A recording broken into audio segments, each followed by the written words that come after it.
Hello दोस्तों, मैं हूं आपका होस्ट और दोस्त सोनू जायसवाल। और ये है रक्षा शिखर। आज बात करेंगे कावेरी जेट इंजन की। कावेरी जेट इंजन एक low bypass twin spool turbofan jet engine है जिसे डीआरडीओ की gas turbine establishment and research agency ने डेवलप किया है, जो एक 80 किलो न्यूटन फोर्स के क्लास का डिजिटल कंट्रोल मैनुअल बैकअप का इंजन है। इसे सन 1989 में 382 करोड़ के फंड के साथ इस प्रोग्राम को शुरू किया गया था, लेकिन इसे तेजस जेट में इंटीग्रेट नहीं किया जा सका है, क्योंकि तेजस के लिए कम से कम 100 से 110 किलो न्यूटन फोर्स के इंजन की जरूरत थी, जिसे कावेरी इंजन पूरा नहीं कर पाया, क्योंकि इसका फोर्स रेट कम और हाई अल्टीट्यूड में ज्यादा आवाज आ जाने से इसे तेजस में इंटीग्रेट नहीं किया जा सका।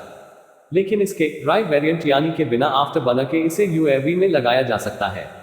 इसके अब तक 2050 घंटे से भी ज्यादा के टेस्ट, जिसमें ग्राउंड और मिड एयर के भी टेस्ट हो चुके हैं, जिसमें ये ड्राई फोर्स बिना रीहीटिंग के 49.5 किलो न्यूटन का फोर्स जनरेट करने लगा। लेकिन जब इसे इसके रीहीटिंग वेट फोर्स पर लाया गया तब ये 74 किलो न्यूटन फोर्स तक का ही फोर्स जनरेट कर पाया, जो तेजस की जरूरत की अपेक्षा काफी कम था। लेकिन समय के साथ साथ एयर फोर्स की जरूरत भी बढ़ गई। अब उसे 97 किलो न्यूटन ड्राई फोर्स और 110 किलो न्यूटन वेट फोर्स की जरूरत थी।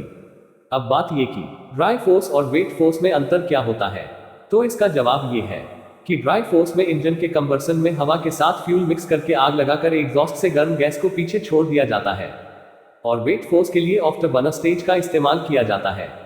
इसमें एग्जॉस्ट से निकलने वाली गर्म गैस पर फ्यूल को स्प्रे किया जाता है। इससे इंजन के पीछे के हिस्से से आग की एक तेज लपट निकलती है, जिससे फोर्स और पावर बहुत ज्यादा बढ़ जाता है।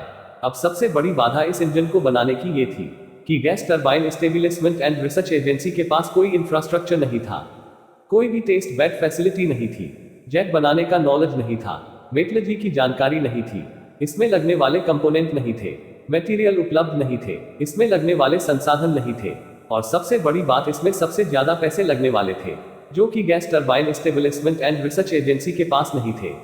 लेकिन फिर भी जीटीआरए ने अपने दम पर एक इंजन बनाकर दिखा दिया, क्योंकि एक जेट इंजन बहुत क्रुशियल सिस्टम होता है। ये इतना क्रुशियल है कि दुनिया भर में सिर्फ 4 देश और कुछ ही कंपनियां ही इसे बना पाती है। 1. प्रेट एंड विस्टली engine America. 2. GE systems America. 3. AL Saturn रूस। 4. Snecma Safran France. 5. Rolls Royce Britain. ये इतना क्रुशियल होता है, इसे आप ऐसे समझिए कि एक रॉकेट इंजन बनाना आसान होता है, लेकिन एक जेट इंजन उससे भी कहीं ज्यादा क्रुशियल होता है, क्योंकि रॉकेट को सिर्फ एक ही एंगल में ऊपर जाने के लिए डिजाइन किया जाता है, लेकिन जेट इंजन को लो, मीडियम और हाई अल्टीट्यूड में उड़ान भरने के लिए बनाया जाता है। एक जेट का सबसे पहला क्रिटिकल और क्रुशियल पार्ट टरबाइन ब्लेड होता है, जिसे सिंगल क्रिस्टल ब्लेड से बनाया जाता है, और दूसरा क्रिटिकल पार्ट इसका कोर कंबर्सन चेंबर होता है, जिसमें हवा का जबरदस्त दबाव और फ्यूल का मिक्स होता रहता है, और इसके अंदर का तापमान लगभग 2700 डिग्री तक पहुंच जाता है, और इसे बेहद सधे तरीके से अलाइनमेंट किया जाता है, नहीं तो फ्यूल और हवा का मिक्स गलत हो जाने से इसके फट जाने या ब्लेड के उखड़ जाने और टूट जाने का डर होता है। फिर भी जीटीआरए ने एक अच्छा जेट इंजन बनाया। कावेरी एक बहुत अच्छा डिजाइन था, लेकिन सिर्फ फोर्स कम जनरेट कर रहा है, जिससे इंजन का पावर ज्यादा नहीं बढ़ पा रहा है। इसका एक कारण यह भी है कि इंजन सही से एक लाइन में अलाइनमेंट नहीं है, और एयर इंजेक्ट से रिवर्स सोनिक बूम जनरेट होने लगी है, जिससे फोर्स रेट काफी कम हो जा रहा है।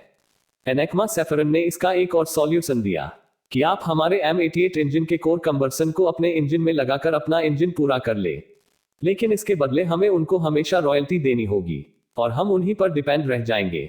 अभी की बात करें तो अगले 10 सालों में हमें 1000 इंजनों की जरूरत है, और अगले 30 साल की बात करें तो हमें 3000 से ज्यादा के जेट इंजन की जरूरत होगी।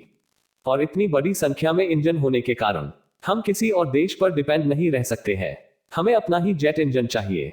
अब सरकार इस पर एक ग्रुप बना रही है, जिसमें एडीए, डीआरडीओ, एयरफोर्स, इसरो और देश की कई प्राइवेट फर्म को एक साथ लेकर जेट इंजन को बना लेने का प्रयास कर रही है। तो हम उम्मीद कर सकते हैं कि अगले कुछ साल में हम अपना जेट इंजन देख सकेंगे। अगर आप सबको मेरी वीडियो पसंद आई हो तो चैनल को सब्सक्राइब करें, इसे लाइक करें, शेयर करें, और कमेंट बॉक्स में अपने अपने सुझाव को लिख सकते हैं। तो मिलता हूं मैं आपसे अपनी अगली वीडियो में, तब तक के लिए धन्यवाद। वंदे मातरम।